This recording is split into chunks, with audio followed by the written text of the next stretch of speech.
ও মা, শিগগিরই চলো, ভাই আর দাদা মারপিট করছে। কেন, কি হয়েছেটা কি? আমি কিছু জানি না, তুমি তাড়াতাড়ি চলো। আচ্ছা চল তো দেখে আসি। আর বলবি আমাকে কুড়িয়ে পেয়েছে নাকি তোকে কুড়িয়ে পেয়েছে? ও মা, দেখেছো ওরা কেমন মারপিট করছে? চল তো দেখে আসি।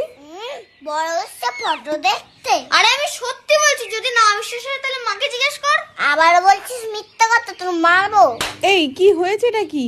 আর ঘরটা এরকম অবস্থা করেছিস কেন?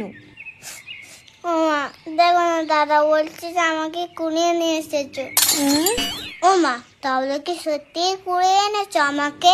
কে বললো তোকে এইসব বাজে কথা? ওই তো রজত দাদা বললো, এর আন্দান দেখতে দেখতে। তা কি বলেছে একটু শুনি তোর রজত দাদা। তোমরা বিয়ে আনবেলে, আমার তো একটাও ছবি নেই। আমি কি তখন ঘুমাচ্ছিলাম? আমি কোথাও ছিলাম? আমার ছবি নেই কেন? তাহলে কি রজত দাদা যেটাই বললো সেটাই ঠিক? না মাম্মি, আমি ওসব বলিনি, ও মিথ্যা কথা বলছে। আমি মিথ্যা কথা বলছি, তুই তো বললি। হুস, আমি কখন বললাম? রজত, ভাইকে কিন্তু কাঁদাবি না, আমি কিন্তু কাজ করছি। তোকে ঘুরিয়ে পেয়েছে। হ্যাঁ, তোকে কুড়িয়ে পেয়েছে। তোকে পেয়েছে, তোকে। যা তো, ভালো হয়েছে।